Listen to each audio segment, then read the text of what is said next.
Hello everyone, Paul Lizell here again, and I'm going to dive into another article here from Housing Wire, I believe this is, talking a little bit about that RedFin article I spoke about before, about the numbers and where they are. And this article is getting into, are we at the end of the market? Is the housing market starting to weaken? And weaken, they mean not getting to a weak market, but is it weakening from this crazy mania peak that we've been at for, I'd say, the past 6 months or so? And really in the past 3 months, because we get into the spring market where it just goes insane, it'll go into the summer. And I do feel personally that we're at the peak, and I do feel it's going to start to weaken here. You'll start to see signs of it in August. August is always the time that you start to see some of the signs. September will be the next one, and October, obviously November, December, it should weaken in all those time frames. But what are the drivers? So what are the things really pushing the market up? For me, interest rates, dirt cheap, 3%. It is hard to beat that. This article is trying to say that mortgage rates spiking 6 basis points to 3%. Are you kidding me? 3% is spiking. That is cheap money. Get to 5%, 6%, then we'll start talking about weakening in a market and reducing demand. But what we have right now is really low interest rates, which are allowing people who have pandemic fatigue, everybody out there has pandemic fatigue, I'm sure. Everybody's sick of this, can't wait for it to be done, and life to get back to some sense of normalcy here. So that's a factor that's driving this market as well, because what it allows is, with a 24% increase in your housing value of your home, you're now able to sell and move easier. With things selling quickly, this just speeds up everything, speeds up the whole process, and allows you to move, have some money in your pocket, and either rent for the time being or buy somewhere else. You know, all the markets are hot right now, except for New York and California and North Jersey. The rest of the market, South Jersey's hot. People want to get away from the city, away from the crowds because of this whole pandemic. So those cities there will still be that mass exodus from cities. I see that probably ongoing for the next few years here. And then at some point, the trend may reverse and go back. But for now, we are in a trend where we're exiting the city. So that's what we're looking at here with all the data. And people are moving away from the cities, and they're either going to sell and rent.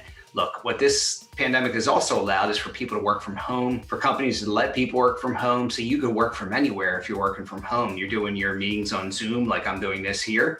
It makes it very, very simple to work from home. So now, if you ever thought about moving, where in the past you couldn't move because, either you're worried about the kids' school or the kids are gone and you're worried about, I got to be able to work. I got to be within half an hour of where I work. Now you don't have to worry about that. You can live anywhere and still work for that company. And most companies are good with having you work from home. So I think that's a factor that has been pretty big and has allowed people to shift and move. So that's why you have so many people moving. People like myself, I'm moving from Pennsylvania to Florida.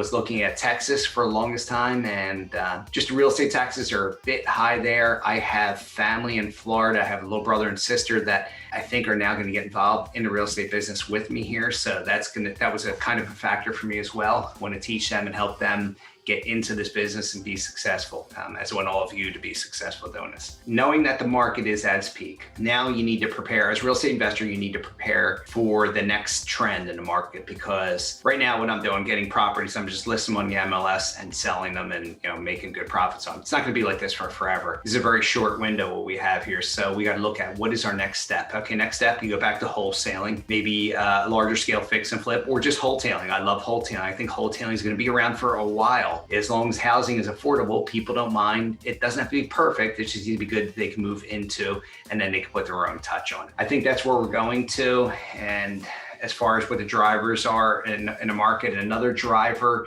is what's allowing people to qualify, more people to qualify for mortgage, is the helicopter money from the government, all the stimulus that they're given. If you're somebody like me who has 4 kids, you're getting a pretty good check from the government that you can use as down money towards a house, and the mortgage companies are allowed to use it as down money. So as far as qualifying you, because everybody's income's up, I think incomes were up like 20% if I remember looking at this past year, 2020, and that was all because of the stimulus and what was going on there with the government giving money. It's going to be similar in 2021, and at some point they kind of have to stop with the stimulus and the increased unemployment income, all those things. So that will settle. Everything is going to settle, and then we're going to see the housing markets, as it hits its peak, it's going to start to come down. And will it come down heavy? I don't think so. The only way it really drops precipitously is if there's an increase in interest rates, or if there's a sudden flood of inventory, which is not happening. And we can we could take a lot more inventory without really hurting the market too much. But the rates would be the biggest driver on markets. Weather in different areas may be a driver on markets. Like, if there's a lot of hurricanes hit a particular region, people are less likely to be there, obviously. A lot of people escape the cold and go to the warmer climates right now. So your RCN knows that exodus as well. A lot of the people who were snowbirds, some of them are just now moving to the warmer climates. So those are factors that are going on, obviously, in our market, and where you need to look at.